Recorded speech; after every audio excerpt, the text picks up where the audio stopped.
তারিখ সন্ধ্যে 7টা।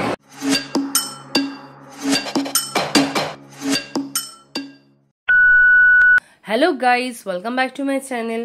আজকের ব্লগটা খুবই স্পেশাল, কারণ দিনটাই যে স্পেশাল, 7 মে 2025। হ্যাঁ, তো এটা হচ্ছে ভারতের ইতিহাসে পাতায় একেবারে খোদাই করা থাকলো এই ডেটটা। আর আমরা ভারতীয়রা এই দিনটাকে গর্ববোধ করে আজও উদযাপন করে চলেছি একভাবে। আজকের দিনেই পাকিস্তানকে মুঁহতোড় জবাব দিয়েছিল ইন্ডিয়া।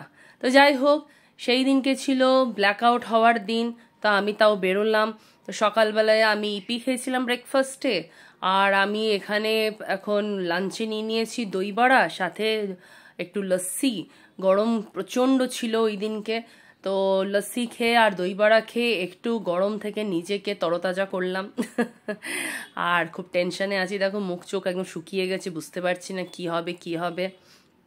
আর আমি এখানে এসেছি স্যালনে একটুখানি তোমার কালার করাতে, মানে টাচ আপ করাতে যাকে বলে, কারণ এরপর যুদ্ধবুদ্ধ হয়ে যাবে, কি হবে না হবে কিছু তো বোঝা যাচ্ছে না। সবাই আমরা সেদিনকে সাসপেন্সে ছিলাম। তো ভাবলাম যে ঠিক আছে, আমার এটা খুব দরকার ছিল। অনেক দিন ধরে আমি রুট টাচ আপ করাবো, কিন্তু করাতে পারছিলাম না, আর এত হেয়ার গ্রোথ করে গেছিলো, তো সেই কারণে আরও করাতে হয়েছে। আর অপেক্ষায় আছি ঘড়িতে কখন 7টা বাজবে। তো আমার ইভিনিং টাইমে একটু খিদে পেয়েছিল, তা আমি এখানে দই ফুচকা নিয়ে নিয়েছি। তো প্লেটে দেখো 6খানা দই ফুচকা রয়েছে। আর আমার মতন কারা তোমরা এরকম ফুচকা লাভার বা চাট লাভার কমেন্ট করো।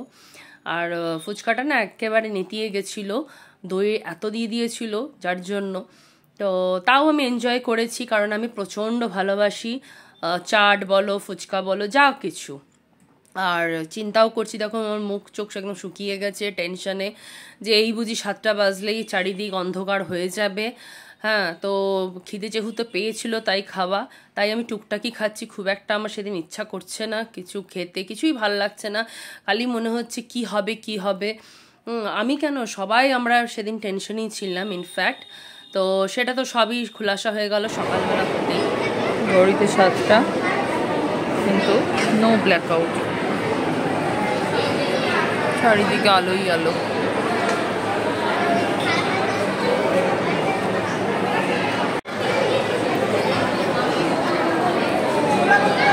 সাতটা, 7 তারিখ সন্ধ্যে 7টা, নো ব্ল্যাক আউট, লাইট।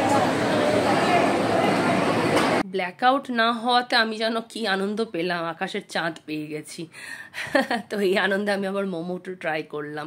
মানে সেদিনকে আমি হালকা ফুলকা খাচ্ছি, কোনোটাই পেট ভরা খাবার নয়, খালি মানে খিদে পাচ্ছে বলে একটু আধটু মুখ চালাচ্ছি, কিন্তু টেনশন হচ্ছে কি হবে কি হবে।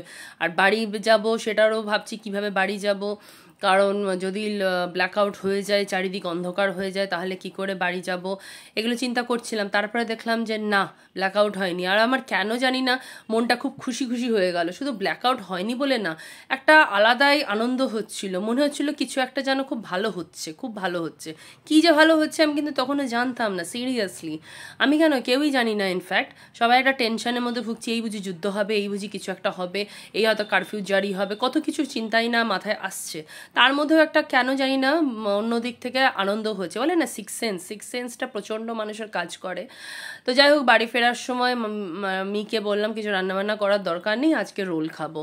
তা আমি রোলের দোকানে চলে এসেছি। আর আমাদের বাড়ির কাছের এই রোলের দোকানে রোলটা খুব ভালো করে, এত লম্বা বড় পরোটা করে যে একটা খেলে কিন্তু পেট ভরে যাবে, জাস্ট অসাম। আর প্রচুর পরিমাণে এখানে ওরা স্যালাড দেয়, চাট দেয়, সস দেয়।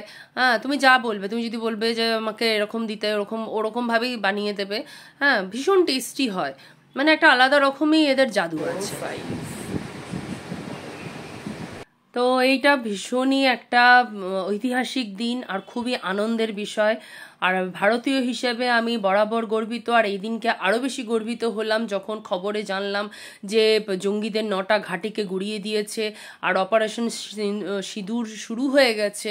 আর আমরা ভারতীয়রা এর জন্য যে কতখানি গর্ববোধ করেছি, আর এর জন্য সম্পূর্ণ দায়ী হচ্ছে আমাদের বীর জওয়ানরা, আমাদের বীর সিপাহী, তাদেরকে কোটি কোটি প্রণাম।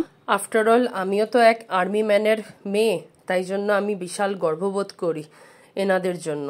তো চলো বন্ধুরা, আবার দেখাবে নেক্সট ব্লগে। সবাই খুব ভালো থেকো, টাটা।